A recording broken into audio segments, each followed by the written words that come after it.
अस्सलाम वालेकुम। मेरा नाम है उमर वलीदी और आप देख रहे हैं मेरा YouTube channel the silent mic with Umar. जनाब, सैलाब की सूरत हाल तो संगीन से संगीन होती जा रही है, क्योंकि एनडीएमए ने बारिश की पेशन गोई भी की है। 3 डिवीज़न में लाहौर, गुजरांवाला और गुजरात में इस वक्त बारिश की पेशन गोई की है और लोगों को महफूज मकामात पर रहने की हिदायत की गई है। लाहौर की सिचुएशन ये है कि मुज़ाफ़ती इलाके जो रावी के बेड पे वाक़यात है, वो तमाम के तमाम इलाके इस वक्त ज़ेर आब आ चुके हैं, जिसमें बहुत सारी हाउसिंग सोसाइटियाँ भी हैं जो निजी हैं, वो तमाम की तमाम ज़ेर आब आ चुके हैं। उसमें एक मशहूर housing society park view society है जो अलीम खान की है। उसके बारे में लोगों ने बहुत ज़्यादा जो है ना वो इस पे तनकीद की है कि पार्क व्यू सोसाइटी को बनाया जिस जगह पे गया है वो पानी का बेड था और वहाँ पर वो तमाम सोसाइटी जो है ना ज़ेर आब आ चुकी है। इसके अलावा निजी और बहुत सारी सोसाइटीज़ हैं जिनको भी कहा जा रहा है कि वो भी ज़ेर आब आ चुकी हैं। इसके अलावा इमरान शफ़क़त साहब है, उन्होंने अपने व्लॉग में अपडेट दी थी कि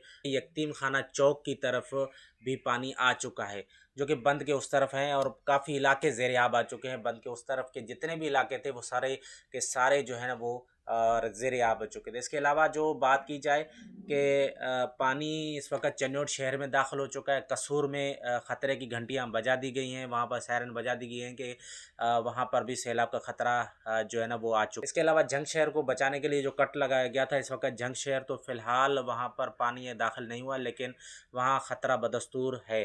कसूर का कहा जा रहा है कि वहाँ पर ख़तरा इसलिए भी आ चुका है कि पीछे से जो नाले हैं इंडिया की तरफ से आने वाले, उनमें इस वक्त बारिशें भी हो रही हैं और दूसरा ये कि वहाँ से पानी छोड़ा गया है इंडिया की तरफ से, जिसमें जो कसूर है उस शहर को शदीद ख़तरा लाक हो चुका है सैलाब का। इसके अलावा सिंध के लिए एनडीएमए ने अलर्ट जारी कर दिया है कि सिंध में ये तमाम जो पानी है इस वक्त जो मुख्तलिफ़ दरियाओं का, चनाब का, रावी का और सतलुज का, ये सारा पानी जो है ना इस वक्त बहकर पंजत के मकाम पर जब दरिया सिंध में दाखिल होगा तो फिर वहाँ से सूरत हाल की संगीनी का अंदाज़ा लगाया जा सकता है, क्योंकि एनडीएमए के मुताबिक वहाँ पर 11 लाख क्यूसिक्स का पानी जो है वो सिंध में दाखिल होगा, जो कि पंचतंग के मकाम पर गिरेगा मुख्तलिफ़ दरियाओं से। उसके बाद गुड्डू बैराज से इसका इंखा तकरीबन 11 लाख होगा और सक्खर बैर तक पहुँचते पहुँचते ये 11 लाख, साढ़े 11 लाख क्यूसेक तक हो जाएगा। उसके अलावा कहा जा रहा है कि इंतहाई ऊंचे दर्जे की सैलाब की पेशन गोई जो है ना वो की गई है सिंध के अंदर, क्योंकि आपने अंदाज़ा लगाया होगा कि 2010 में जो सैलाब आया था 7 से 8 लाख क्यूसेक पानी था, जिसकी वजह से इतनी तबाही मची थी। अब ये कहा जा रहा है कि ये अगर 11 लाख क्यूसेक का है तो इंतहाई ऊंचे दर्जे का सैलाब होगा जो कि सिंध में दाखिल होगा। तो सिंध में मुराद अली शाह ने कल इसके बारे में जो इजलास किया था वो मैं आपको उसकी अपडेट भी दे देता हूँ। जुमे को वज़ीर आला हाउस में होने वाले एक इजलास के दौरान सूबाई डिज़ास्टर मैनेजमेंट अथॉरिटी पीडीएम में के हुकाम ने मुराद अली शाह को एक ब्रीफिंग देते हुए बताया कि 3 और 4 सितंबर की दरमियानी शब सखर के गुड्डू बैराज पर 7 से 8 लाख क्यूसेक पानी दाखिल होने का इम्कान है। लेकिन इससे पहले अभी जो ताज़ा तरीन अपडेट्स ये हैं जो कि एनडीएमए ने जारी किए हैं, वो ये हैं कि तकरीबन 11 लाख क्यूसेक पानी गुड्डू बैराज से सखर में दाखिल होगा। उसके अलावा इजलास में वज़ीर आला सिंध मुराद अली शाह को बताया गया कि अगर इंतहाई ऊंचे दर्जे का सैलाबी रेला आया तो 50,000 से ज़ायद ख़ानदान बेघर हो सकते हैं। वज़ीर आला हाउस के जारी बयान में कहा गया है कि वज़ीर आला मुराद अली शाह ने सिंध के शुमाली ज़िला में 30,000 से ज़ायद रेस्क्यू 1122 के एहलकारों की तैनात हिदायत जारी कर दी गई हैं। वज़ीर आला हाउस के मुताबिक मुराद अली शाह ने हुकाम को हिदायत दी है कि किसी भी सूरत हाल से निपटने के लिए मुकम्मल तैयारी यकीनी बनाई जाए और ज़रूरत पड़ने पर गैर सरकारी मशीनरी का भी बंदोबस्त किया जाए। जनाब, ये सिंध की सूरत हाल तो अभी वाज़ेह होगी, लेकिन जो मेरा वो कंसर्न ये है कि इस वक्त वज़ीर आला सिंध को ये चाहिए कि वो सखर में अपना बेस कैंप बनाए और वहाँ से सैलाब की सूरत हाल को मॉनिटर करे। कराची से बेलासों में शिरकत करके सैलाब की सूरत हाल की संगीनी का अंदाज़ा नहीं लगाया जा सकता जब तक आप बेस में मौजूद ना हों। ये जितने भी इजलास हो रहे हैं इनको सब तमाम इजलास को होना सखर में चाहिए, क्योंकि इस वक्त सूरत हाल की संगीनी का अंदाज़ा वहाँ से बैठकर ही हो सकता है।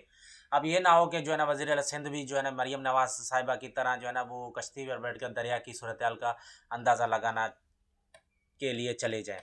लेकिन उनसे मेरी दरख्वास्त होगी कि वो फ़िलफ़ौर अपना बेस कैंप जो है ना वो सखर में बनाएँ, क्योंकि वहाँ से बैठकर ही रेस्क्यू के ऑपरेशन की निगरानी की जा सकती है। क्योंकि एनडीएमए की ताज़ा तरीन अपडेट्स के मुताबिक सिंध के अंदर जो पानी का रेला दाखिल होगा, यानी कि दरिया सिंध में दाखिल होगा, वो करीबन 11 लाख क्यूसेक है। और 11 लाख क्यूसेक जो पानी है वो उस पानी से बहुत ज़्यादा है जो कि 2010 में दरिया सिंध में से आया था पानी। तो ये इसकी संगीनी का अंदाज़ा ये लगा सकते हैं कि 11 लाख क्यूसेक का पानी अगर दरिया सिंध में पंजन के मकाम से दाखिल होगा तो गुड्डू बैराज पर वो भी पहुँचते पहुँचते तकरीबन 11.5 लाख क्यूसेक पानी हो जाएगा। तो इससे अंदाज़ा लगाया जा सकता है कि सैलाब की संगीनी कितनी हो सकती है।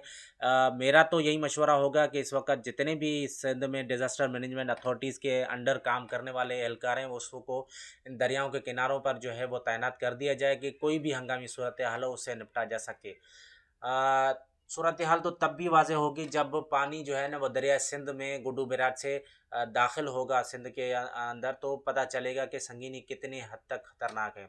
लेकिन जो मैंने मशवरा पहले दिया कि इस दरिया वज़ीर आला सिंध को चाहिए कि वो अपनी जो बेस कैंप है वो सक्खर में इस वक्त बना ले ताकि सैलाब की संगीनी का अंदाज़ा लगाया जा सके। अब मैं आपको बताऊं कि 2010 में भी यही हुआ था कि उस वक्त जब सैलाब आया था तो पीपल्स पार्टी के जो एमएनए थे उस वक्त खुर्शीद शाह, उससे सिंध की आवाम नाराज़ हुई थी, मिसमैनेज किया गया था उनकी तरफ से सैलाब की सूरत हाल, और खुर्शीद शाह से उस वक्त सिंध की जो आवाम है बहुत ज़्यादा नाराज़ हुई थी और ये सैलाब जो है ना वो ठट्ठा तक जो है ना वो तबाही मचाता हुआ आया था। 2010 की सैलाब की संगीन सूरत हाल थी और जिसकी वजह से बहुत ज़्यादा पाकिस्तान और ख़ास तौर पर सिंध में फसलें, रिहायशी इमारतें और बहुत सारा जो माली नुकसान और जानी नुकसान भी हुआ था। अब 2010 के सैलाब की संगीनी से अंदाज़ा लगाया जा सकता है कि इस वक्त सूरत हाल क्या पैदा हो सकती है। अल्लाह ना करे कि कोई ऐसी सूरत हाल पैदा हो। अल्लाह ताला सिंध को इस सैलाबी सूरत हाल से महफूज रखे, आमीन। जो कल इजलास हुआ था वज़ीर आला सिंध के ज़ेर निगरानी, उसमें उन्होंने ये भी कहा था कि 106 रेस्क्यू कश्तियाँ जो है वो मुख्तलिफ़ अज़ला जो है ना वहाँ पर पहुँचा दी गई हैं, जो कि सैलाबी सूरत हाल में हंगामी सूरत हाल होने के बाद जो है ना वो उससे निपटने में मदद देंगी। ये थी सैलाब की सूरत हाल जो मैंने आपसे डिस्कस की है। इसके अलावा जो भी अपडेट्स होंगे इंशाल्लाह मैं आपसे डिस्कस करता रहूँगा। फ़िलहाल हमारे चैनल को सब्सक्राइब कीजिएगा, लाइक कीजिएगा, शेयर कीजिएगा। अल्लाह हाफ़िज़।